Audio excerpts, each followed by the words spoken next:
Wait 1 minute. Before you scroll, I want to ask you a question. A question that could change the way you think forever. Do you believe that being a good person keeps you safe? Do you think kindness and humility protect you from hardship? Do you believe generosity makes people loyal to you? Or that honesty automatically earns you respect? If you answered yes to even one of these questions, then get ready. Because you are about to face a truth society never wanted you to know. This is the biggest lie society has ever taught you. A lie that traps millions of people. That being a good person means being safe. But the real truth is very different. Being a good person is like fire. A fire that can burn everything you've built in your life. Your relationships, your job, your dreams, everything. All the things you believed would protect your happiness and security can be destroyed by this fire of goodness. Niccolo Machiavelli understood this long ago. And now it's a truth you must understand too, because the world doesn't want to tell you this. But those who truly understand success know it well.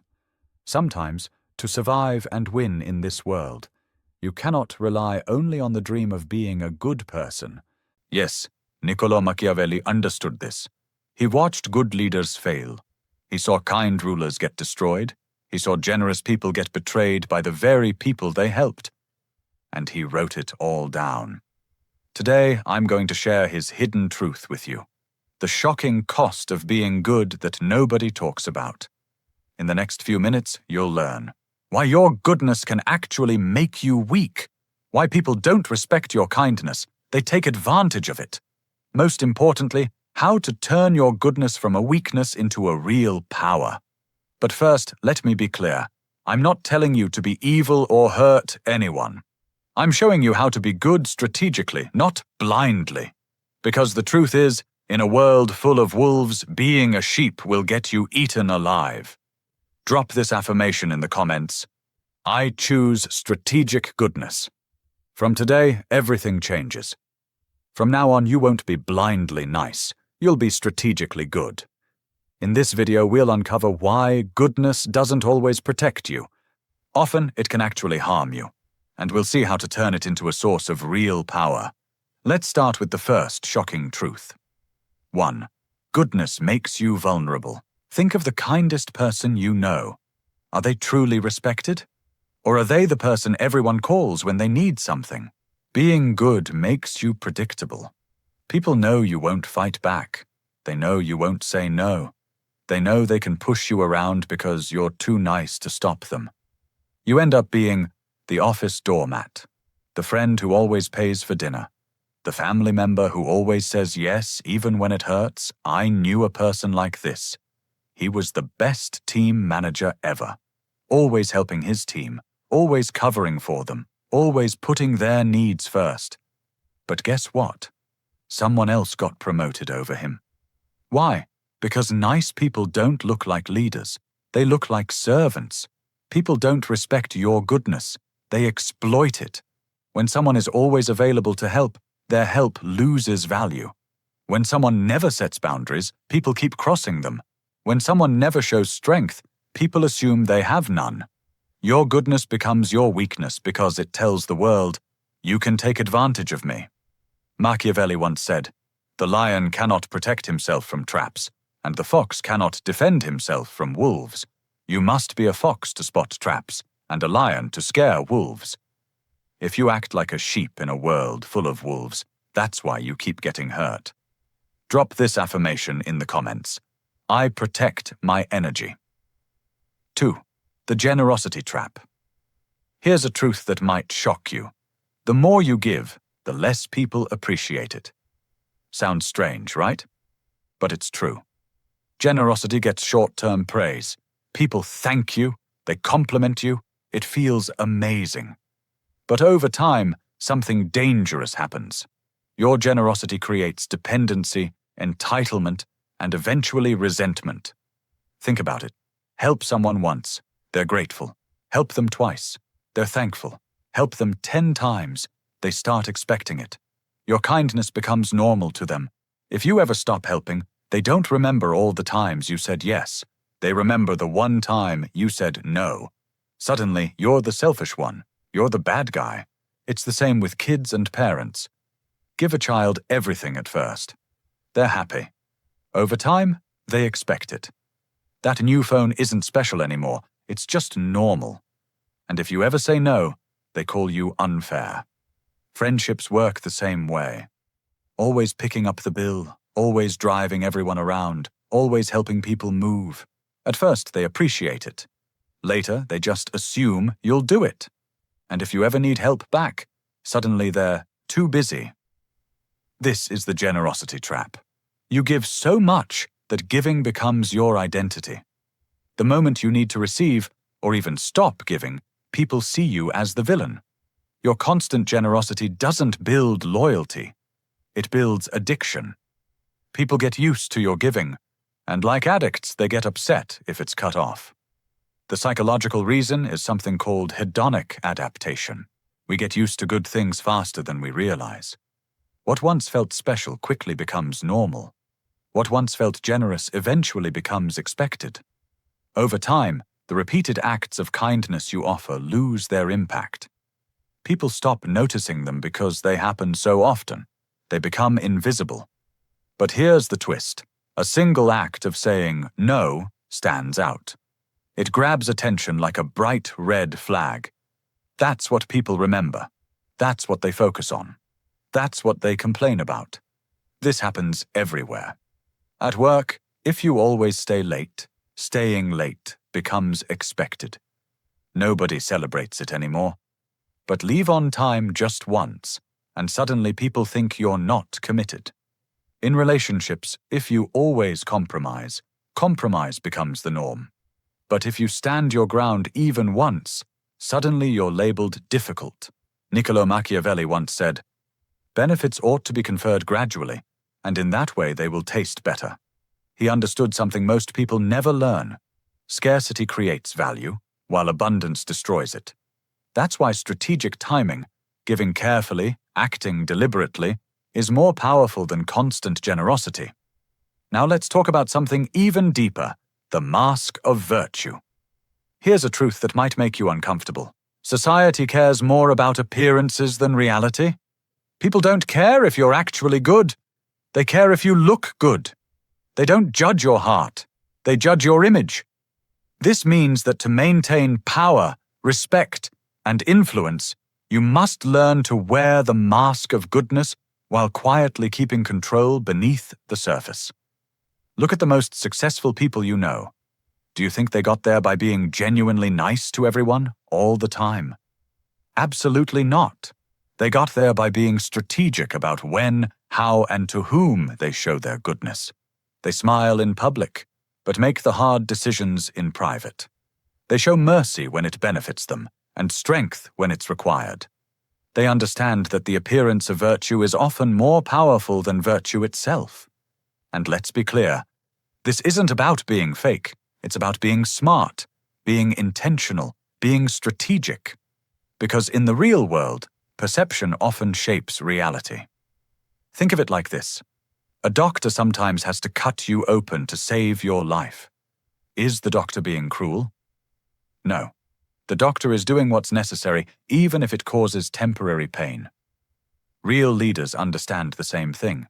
Sometimes being truly good means looking bad for a while. Sometimes helping someone means saying no. Sometimes protecting your team means making unpopular decisions. The mask of virtue isn't about lying. It's about timing, knowing when to be soft and when to be strong. Most people get this backwards. They show weakness to enemies and strength to friends. Smart people do the opposite. Machiavelli said, "Everyone sees what you appear to be. Few experience what you really are." Perception shapes reality. If people see you as weak, you become weak. If they see you as strong, you become strong. Drop this affirmation in the comments. I control my image. 4. The economics of power. Everything you do has a cost. Every favor you grant, every time you say yes when you want to say no, every moment spent helping others instead of building yourself. Most good people never think about this. They give and give until they have nothing left, then wonder why they feel exhausted, resentful, and used. Here's the truth. Your time, energy, and resources are limited. Using them on others leaves less for yourself. This isn't selfish. It's math. Unlimited kindness drains your strength. And when you're drained, you can't help anyone, including yourself. Think about airplane safety instructions. Put your own oxygen mask on first, then help others. If you pass out helping someone else first, now 2 people need saving instead of 1. Life works the same way. If you constantly exhaust yourself helping others, you become a burden instead of an asset. Smart people guard their energy and resources. That doesn't make you mean, it makes you sustainable. I learned this the hard way. For years, I said yes to everyone. Every favor, every small request, turning minutes into hours. I thought I was being good. But what happened? I started resenting people. I felt angry and bitter. My own projects suffered, my own dreams got delayed. Ironically, I became less able to help the people who really needed it. Here's the key. Saying yes to everyone means saying no to yourself. And if you abandon yourself, you eventually abandon everyone else too. The most generous people in history didn't say yes to everything. They said no to most things, so they could say yes to the right things in a big way. Machiavelli said, "He who wishes to be obeyed must know how to command." You cannot command others if you cannot manage your own time, energy, and resources. You cannot lead others if you cannot lead yourself. Drop this affirmation in the comments. I protect my resources. 5. Strategic use of virtue. I'm not telling you to become heartless. Mercy, honesty, and generosity are still important. But they need to be used strategically like weapons at the right moment. A sword sitting on a shelf does nothing. But in the hands of a skilled warrior, at the right time, it can save a kingdom. Your goodness works the same way. Help people intentionally. Show mercy strategically. Be generous in a way that creates the outcome you want. Example, instead of helping everyone a little, help the right people a lot. Instead of being nice to everyone, be exceptionally kind to those who matter. Instead of saying yes to everything, say yes to the things that align with your goals. This does 3 things. Your help becomes more valuable because it's rare. Second, by being selective, you actually create bigger positive impacts. When you focus your energy on fewer things, you can give your full attention and effort, and the results are far greater. Third, people respect you more because you are deliberate about where and how you help. Think about the most respected leaders in history. Martin Luther King Jr. wasn't gentle with injustice. He confronted it boldly and powerfully. Mother Teresa didn't try to help everyone in the world. She focused intensely on the poorest of the poor. They were all good people, but they were strategically good.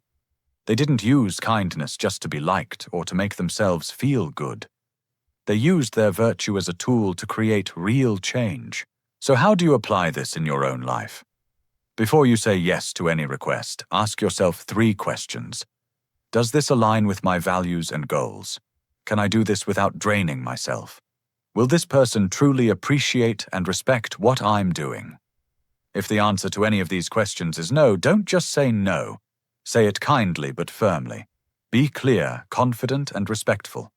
When you do say yes, say it fully. Give your best effort. Deliver real value. Make a meaningful difference. This way, your yeses matter. Your help is remembered. Your generosity builds loyalty instead of entitlement. Machiavelli once said, "The promise given was a necessity of the past. The word broken is a necessity of the present." What he meant, sometimes keeping your word to one person means breaking it for another. Sometimes being good to your family means being firm with co-workers. Sometimes protecting your dreams means disappointing people who want your time. Strategic virtue isn't selfish. It's about being effective. Drop this affirmation in the comments. I choose effective kindness. 6. The illusion of gratitude. Here's something that will change how you see people forever. Gratitude is temporary. This might hurt to hear, but it's true. The favors you do, the help you give, the sacrifices you make, They expire in people's memories. Repeated favors stop feeling like gifts and turn into expectations. Thank you so much. You should do this. Why didn't you do this? Example: you help your neighbor move. They're very grateful. 6 months later, you help again. They're thankful, but less excited. 3rd time, they just expect it. 4th time, they don't even ask. They just assume you'll help. If you can't, suddenly you're the bad guy. This is human psychology. We adapt to good treatment. We take kindness for granted. Exceptional kindness starts to feel normal. In the end, people remember the advantage they got, not the kindness you gave. This happens everywhere: relationships, workplaces, friendships, families. The person who always says yes becomes the person everyone expects to say yes. The reliable helper becomes the automatic choice for every problem. When they finally set a boundary or say no, it feels like betrayal. The more consistently kind you are, the less your kindness is valued. The more available you make yourself, the less special your availability becomes. The more you give without asking for anything, the more people assume it costs you nothing. This is the illusion of gratitude. Doing more good things doesn't make people more grateful. It often makes them expect more. The people who appreciate you most are usually the ones you help least. The people who take you for granted are usually the ones you help the most. This doesn't mean people are evil. It means people are human. Humans naturally adjust expectations based on experience. Understanding this psychological reality doesn't mean you should stop being kind or helpful. It means you need to be strategic about it. Set boundaries. Make your help conditional at times. Let people experience what it's like when you're not there to fix their problems. Niccolo Machiavelli once said, "Men judge generally more by the eye than by the hand. For everyone can see and few can feel. People see what you're doing now more clearly than they remember what you did before." In other words, your past acts of kindness fade from memory. People judge you by what you do today, right now. Your current actions matter more than anything you've done before. Now, let's talk about results over intentions. The world doesn't care about your motives. It judges outcomes.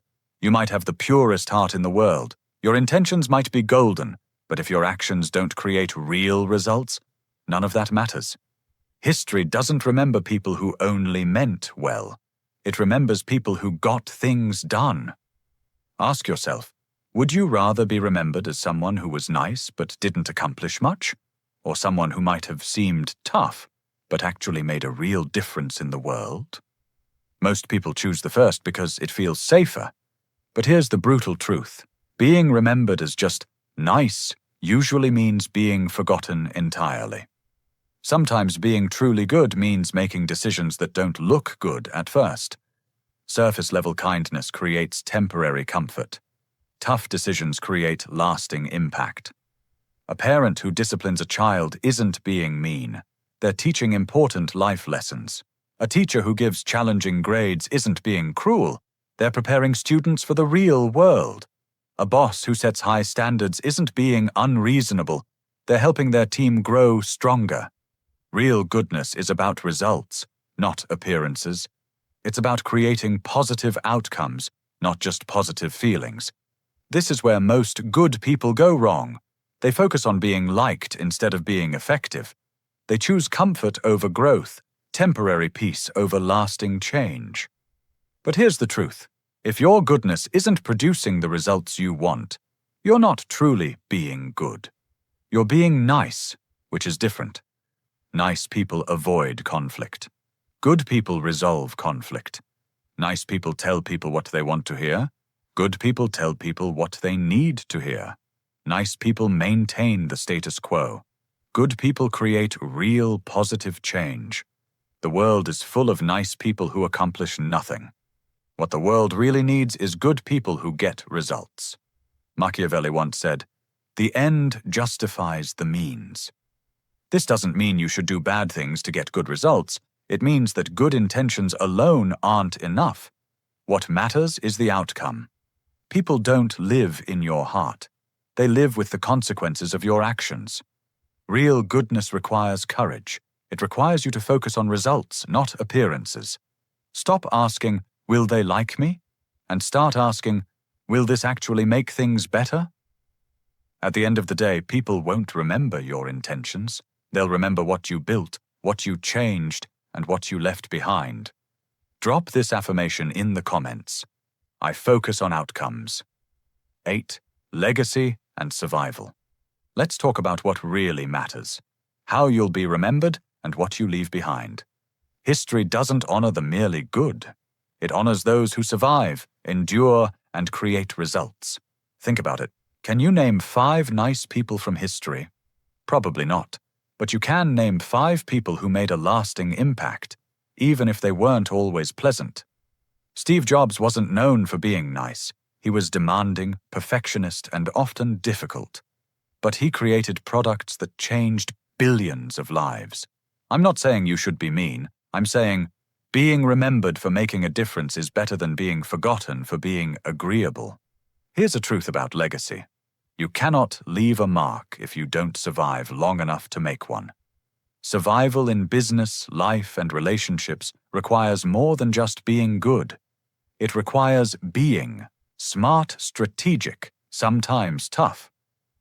The kindest people can't help anyone if they're crushed by those who exploit them. The most generous can't give if they give everything away too soon. The most honest can't speak truth if they're silenced by those who lie. You have to survive first, then you can thrive.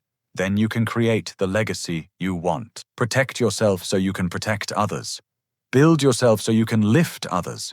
Get strong so you can help the weak. This isn't selfish, it's strategic. It's not cruel, it's careful. It's not abandoning goodness, it's preserving it so it can actually make a difference.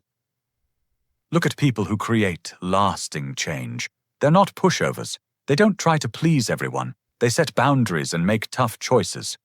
Being good isn't being weak. It's being powerful enough to choose goodness when it matters most. Machiavelli said, "It is better to be feared than loved if you cannot be both." What he really meant, respect matters more than affection. Impact matters more than popularity. Results matter more than feelings. You don't have to choose between being good and being strong. You can be both. But if you must choose, choose strength first. Strength gives you the power to be good when it counts. Weakness makes you a victim, no matter how good your intentions are. We've covered a lot today. Here's the most important lesson. Goodness without strategy is the most dangerous trap. It makes you vulnerable to exploitation. It drains your energy and resources. It creates unsustainable expectations. It prevents you from creating real impact. Goodness with strategy becomes a weapon, a tool for survival, a way to influence others, a foundation for real change. The start of a life and legacy that actually matters. Now you know the cost of blind goodness.